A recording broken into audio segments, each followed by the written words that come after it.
everyone. Thank you so much for joining me today. This is the first official episode of KepTalk, and I am so excited. I'm so excited to be here. I'm so excited again to start this journey, and I'm looking forward to where I'm going to be, in a year, 2 years, 3 years, God willing. So thank you so much. Thank you for the love. Thank you for the support. Thank you for the encouragement. I see it all, and I'm really grateful. So today we have a lot in store for you all. We have a guest today. Before we get into our guest today, I just want to challenge you all. We all know that we are in the month of November, and November is a month of Thanksgiving. And I just want to challenge everyone, and me included. I'm going to start today just writing down what we're thankful for each and every day. Writing down the specifics of it. Taking time, if it's friends, write down their names. If it's family, write down their names. If it's good health, if it's a new job, write it down. So when we get to the end of the month, we're able to look back and see what God has done, right? What we're thankful for. And I think it's going to go a really long way. So that's my challenge for everyone this month of November. I'm going to do it as well. And I might even share it with you all, what I'm thankful for and what God has been doing for me each and every single day in the month of November. Now let's get right into the topic of today. We are going to talk about purpose. Purpose. I know it's probably a word you all have heard before. And maybe you haven't. Maybe you've never heard it before. And maybe some of you are thinking to yourself, it's such a heavy word, but just keep on watching, keep on listening. Before I introduce to you our guest, I would like if you could just take out a phone or a piece of paper, pen, and I just want to ask you all a couple of questions. And just write down what comes to mind. And the first question I want to ask is, what makes you come alive? What makes you come alive?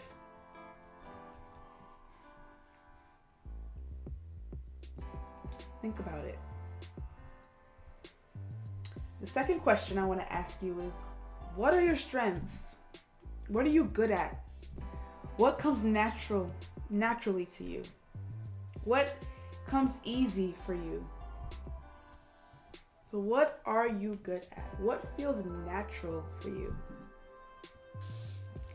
And the last question is, how will you measure your life? How will you measure your life? I know those questions might sound super deep and a little confrontational, depending on where you are in life. But they're questions that we have to meditate on. It's important for us to meditate on if we really want to get down to why exactly are we here? What are we doing here? What am I meant to do here? Why was I created? What is my purpose? What exactly is my purpose? Hello everybody, how y'all doing? My name is Agidi. I am 25 years old and I grew up in Willowbrook, New Jersey. I'm a recent graduate from Rutgers University. And a lot of things that I have going on right now in my life is I do photography. I'm currently in grad school at Liberty. And I have my own business, which is 18H Fitness. And I also started my podcast. This past summer. It's not my podcast, but it's 3 of us in it. It's me, my brother, and one of my closest friends. And yeah. And just to talk about like one of the main turning points in my life, it was probably my senior year in high school. It was just, I was in a lot of things, doing a lot of things that I wasn't supposed to be doing. And like, it was a situation that happened that really humbled me. Not only humbled me, but humbled like the entire community that I was around.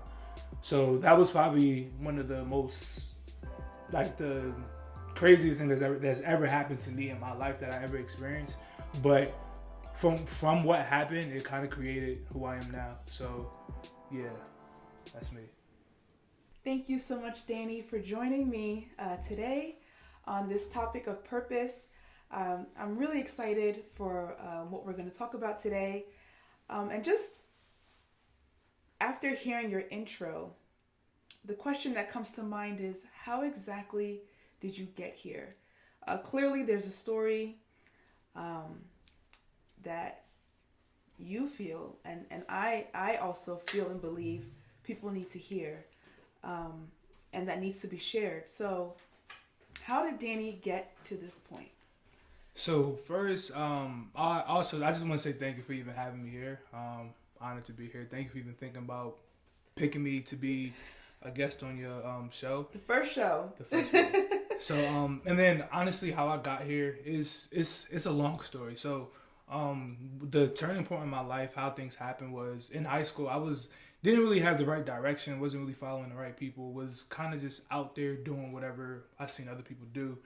So really, it led me down a path of doing things that I shouldn't have been a part of. So, I kind of got into a habit of kind of being that guy that was always not, I don't say I was getting in trouble, but I was just in that mix. Like, I was out every night. And mind you, at this age, I'm like 16, 17, and I'm just doing whatever I see on like TV or whatever I think is popular. So it kind of just, I wasn't being led the proper way. Mm-hmm. And what eventually happened is that I ended up getting into like a car accident.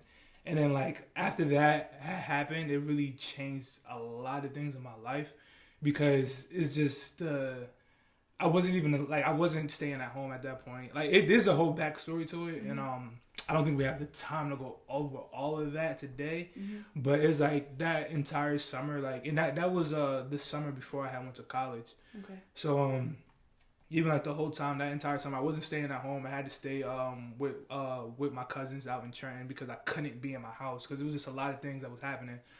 So it was like that. It really it humbled me. It brought me back to a place where it's like, okay, bro, like at any moment you can be gone, and at any moment you don't really know what is coming next. Mm-hmm. So it's like as you're experiencing life, it's like you have to kind of, every day has to have some type of purpose to it. You can't just live freely or just live with, like no direction. Mm-hmm. And that is what I learned I was 17 turning 18.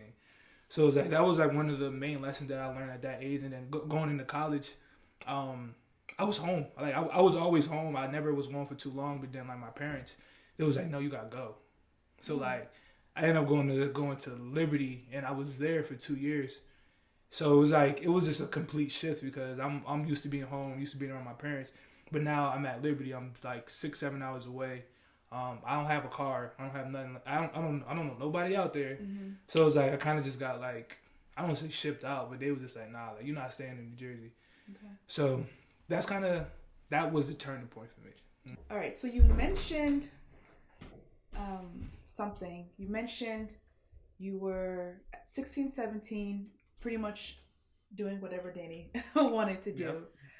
Yep. But can you kind of take us back to that age and let us know what exactly was Danny doing? If you could be more specific, that would be great. So I remember a lot, but I also forgot a lot. Okay. But I'm gonna try to talk on the main things that I really experienced. I know around the time when I was 16, well, even just in high school in general, one thing about me, because I know when I was in middle school, I wasn't really the type of person to talk to too many girls. I wasn't really that guy that, I'm getting this girl, I wasn't like that. But then as soon as I got to high school, because I came from a Catholic school, and then I went straight to a public school. Mm-hmm. My brother was already there, and he like already made a name for himself at the mm-hmm. school. Mm-hmm. So it was like when we coming in, everybody, oh, like that's Sam's little brother. Da, da, da. They expecting me to come with the same energy that he was on, but I wasn't really as wild as he was. Let's put it like that. But for me, as soon as I got into high school, I seen all the attention that I was getting from like all these different like girls and stuff like that. Mm-hmm. So that kind of like fueled a lot of the things that I was doing. Mm-hmm. So I know for me, it was like, okay, if I do this, like if I kind of seen what certain people was doing that was getting like all these girls, I'm like, yo, like if I do that too, if I cause trouble, if I'm acting a mess, if I'm talking back to the teachers or doing all this other stuff, that I may get the same thing. Mm-hmm. So I started doing that a lot. I really started like rebellion and doing all that type of stuff. And then I remember, I think it was my junior year was like the first time that I actually, actually I lost my virginity when I was a junior. So I was 16. Okay. So it was like as soon as that happened, it was like, okay, like a lot of things has changed. It was just like my eyes got open to like so much stuff. Okay. So then at that time, I was just like a mess. Like I was doing whatever, however, and didn't really have any type of boundaries towards it. So like I came into my senior year, I wasn't humble at all. Like I was real big headed. I thought I can do whatever I want, talk to people however I want, walk around however I want, and it was just that it kind of led to a lot of the things that it led to the incident of what happened. Okay, like, so you can confirm that the things you were doing at 16, 17 led to the accident. Absolutely. Yeah. So let's now kind of go back to that day, and let's try to relive it a little bit, if you don't mind. Where were you? What exactly were you doing?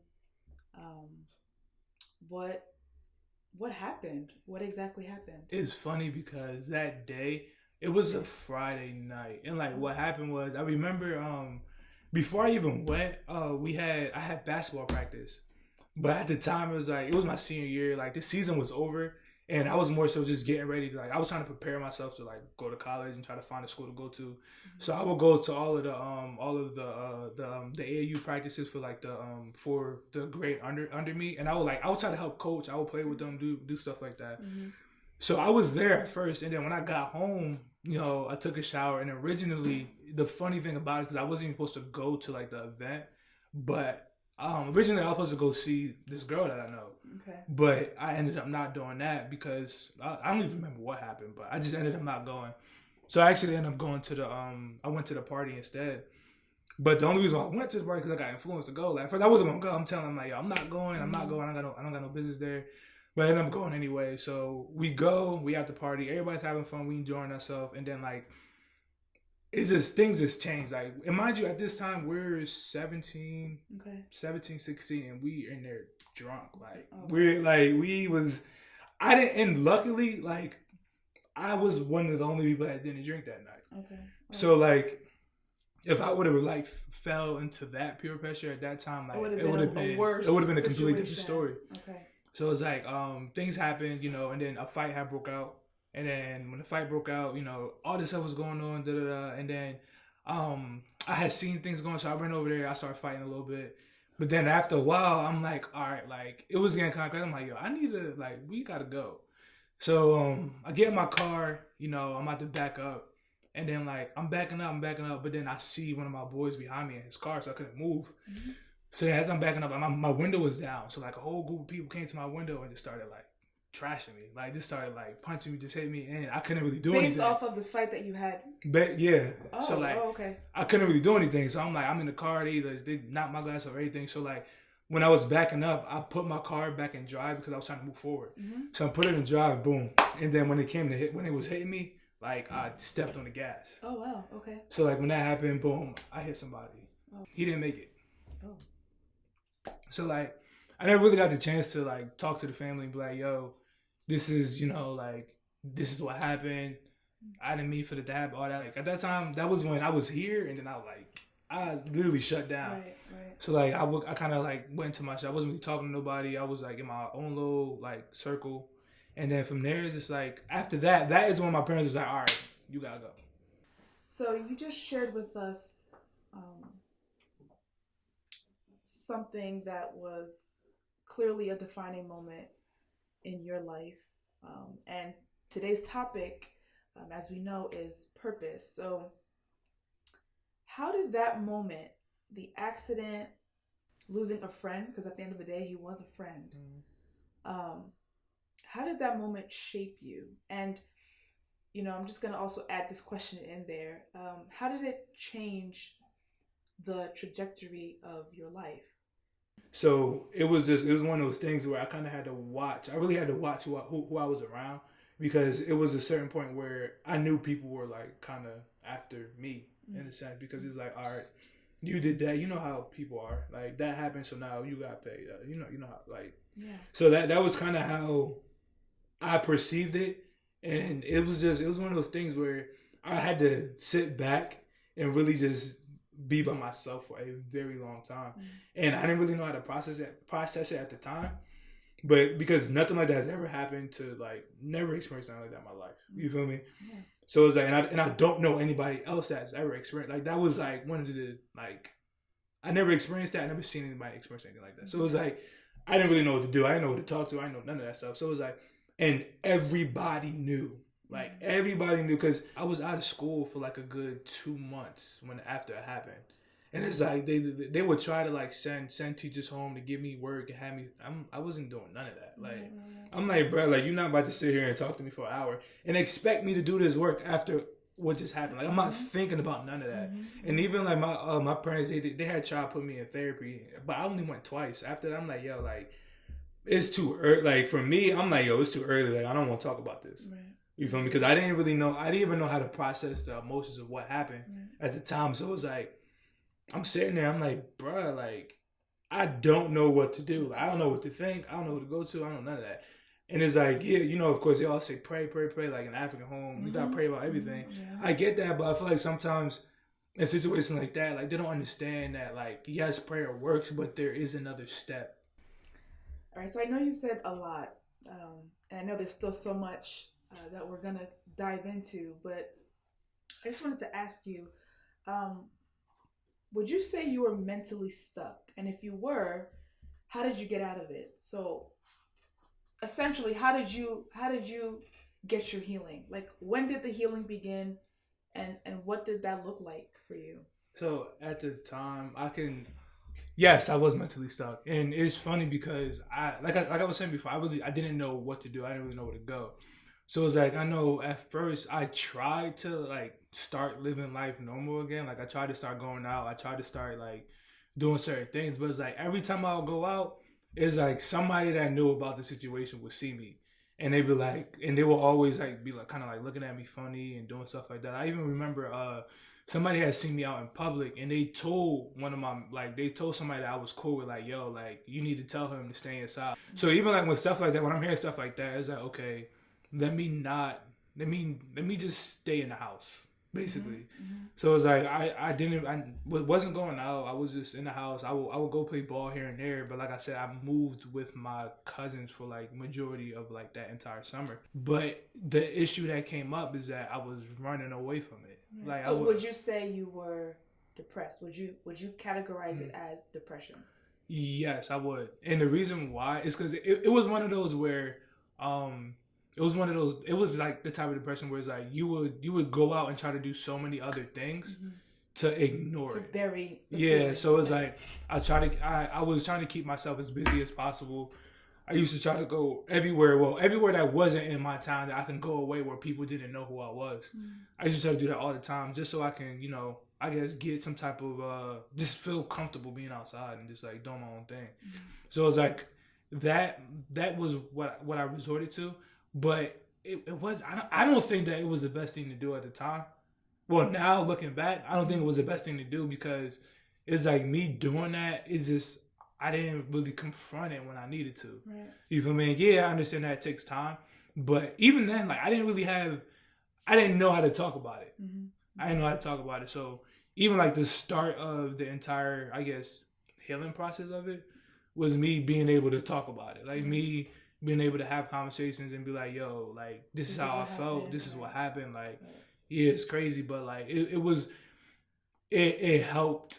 It helped me not just even understand what was going on. Like, it helped me really kind of not blame myself like I was before. Like, I'll probably stop blaming myself like March. Yeah, like this year. Like this year.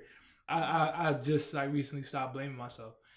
Did you ever question your purpose? Did you ever question why you're even here, why, because something like that, it's, you don't really have an example of like, this is what you do, this is how you do it. But did it make you question Danny? Did it make you question, how your life will turn out? Like as soon as that situation happened, the first thing I told myself after I stopped, I guess I don't want to say stop grieving, but like the first thing I told myself, it was probably like a week after. It's like I told myself like, yo, I don't care what happens. That like I was saying like I have to make something out of my life because it's like there's no way that something like this is gonna happen and it doesn't impact me in a way where I can I guess help other people. Because my thing is like I'm like, yo, this situation is not gonna go to waste. Like this happening is not gonna be something where like we just brush over and it's that's like nah. Like I told myself I'm like, yo, I don't care what happens. I don't care who says what. I don't care like about none of that. As long as you take this situation and create something positive out of it. And if you could do that, then that is really what kind of like even like keeps me going in certain situations now. Because like, bro, I'm not about to waste my life. Like I can't waste my life doing things that doesn't matter because it's like somebody that had a bright future didn't get to live his out. So it's like my thing is like, all right, bro, like you're not about to no, like you with whatever opportunity you got to help you, whatever opportunity you have to make an impact, then do it. I love that you said that. I really do. So my next question is, how does that all now align, right, with your purpose? How do we bring this all together? When it comes to purpose, and we kind of we figure it out as we go.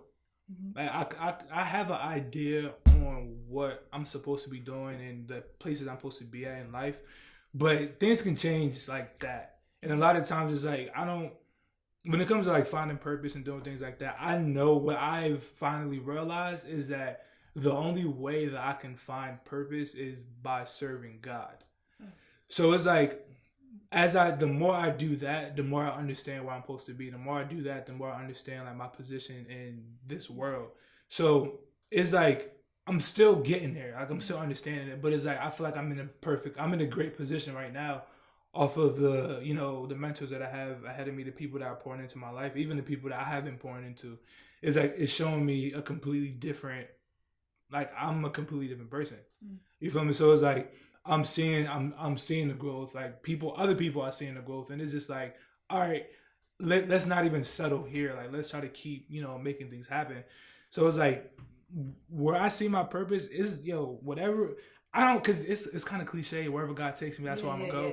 But honestly, that's really how it is. Like before, I used to try to write my own story. I used to try to make up my own little like, oh, I'm gonna be here, I'm gonna be there, and just like we were saying, I was so big on medical school. Like I'm like, oh, but no, like none of that's happening. I'm not going to medical school. Like it's not happening.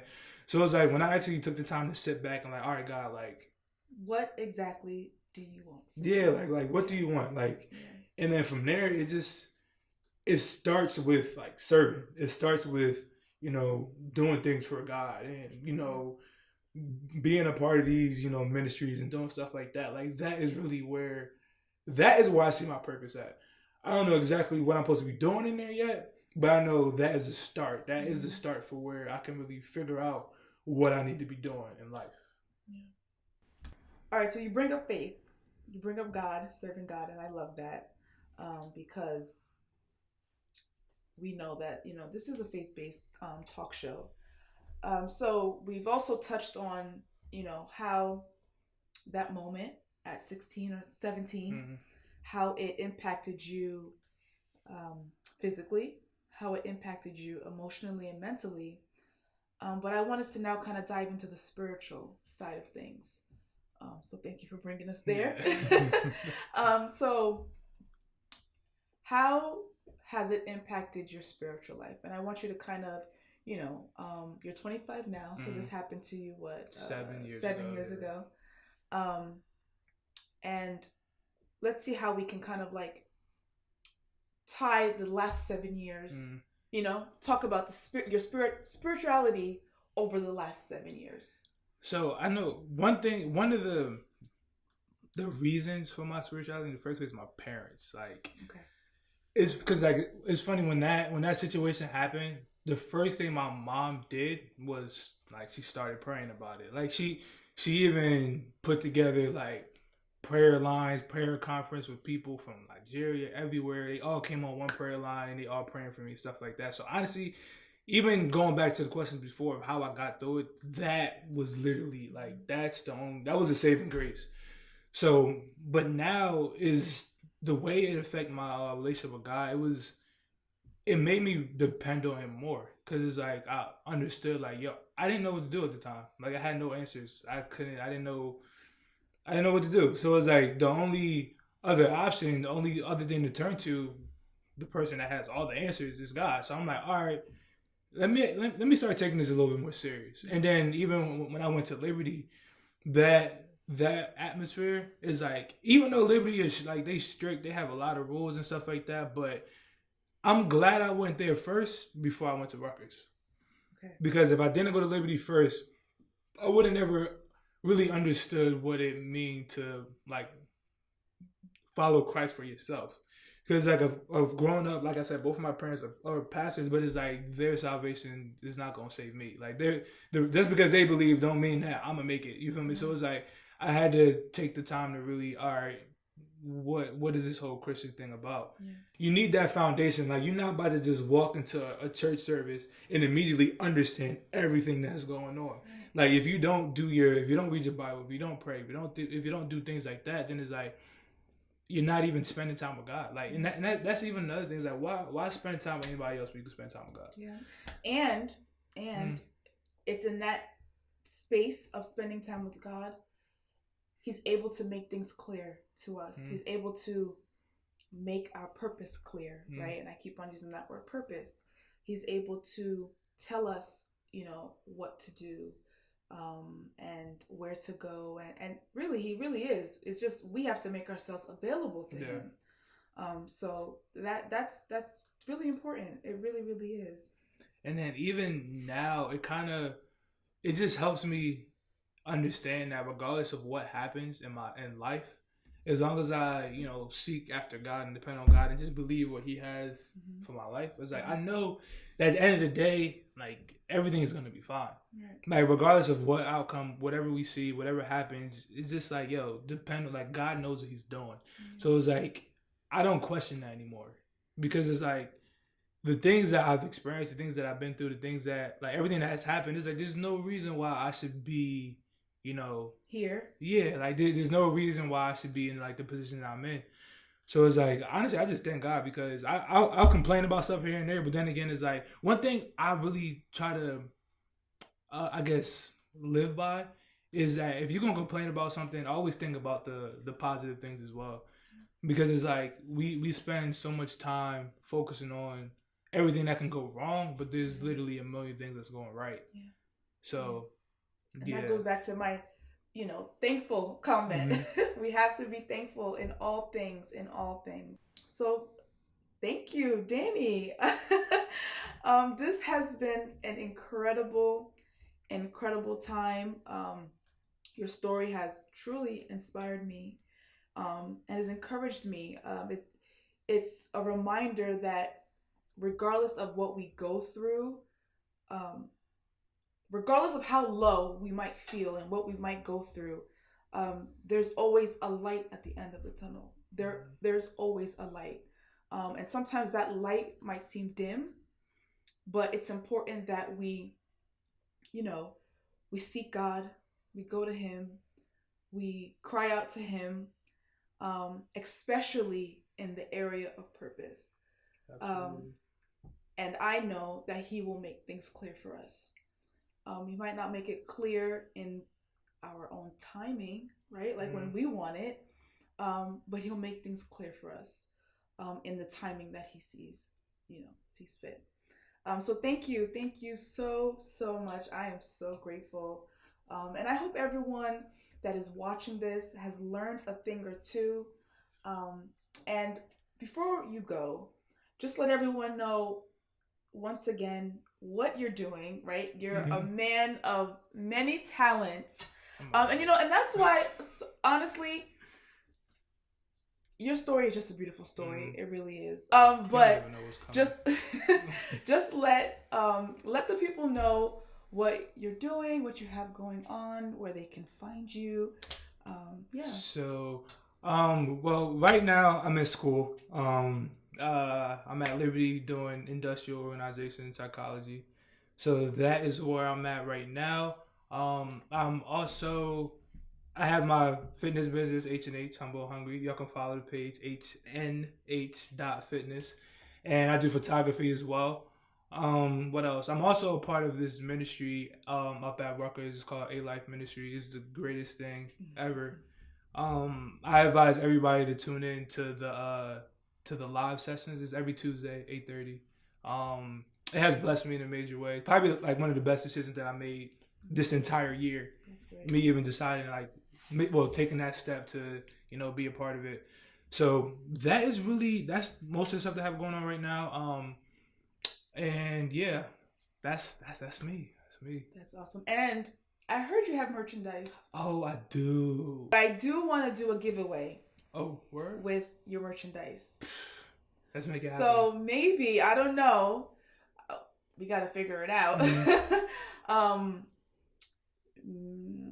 What do you think? How should we do I'm with it. We can figure it. Whoever share it or something. I don't know. We can figure something out. But like, I'm with doing it. We can figure out a way to put something together. And we can put it in the description. Yeah, put it in the description. Make sure y'all what the giveaway is and, about. Yeah. But I think that would be really nice. I'm with it. Yeah, I heard your stuff is nice. Oh yeah. It's beautiful. Nice. I don't like to, I let other people talk about it.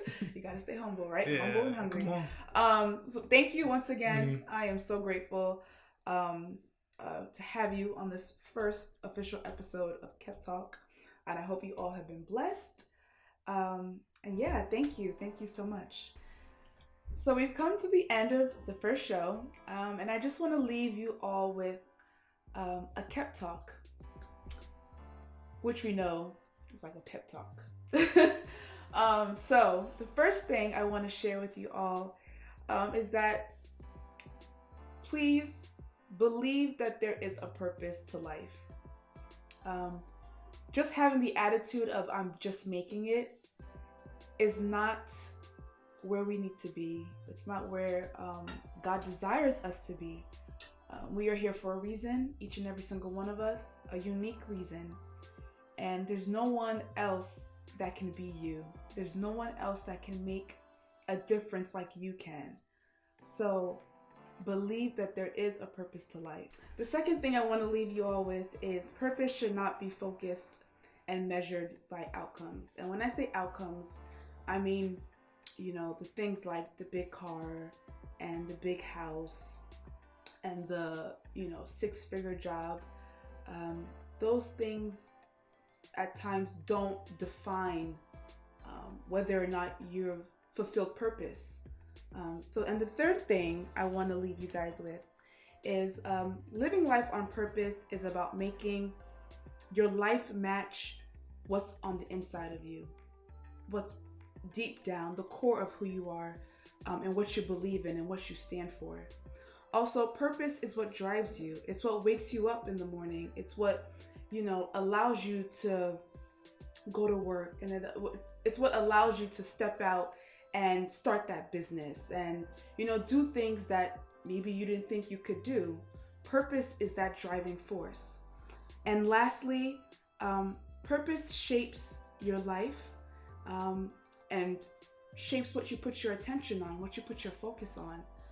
So I just want to encourage every single one of you because, like I said before, KepTalk is about encouraging. It's about inspiring. I want to encourage you all and inspire you all to figure out what is your purpose? Why are you here? And of course, at the end of the day, it's God. It's God that will show you. It's God that will lead you.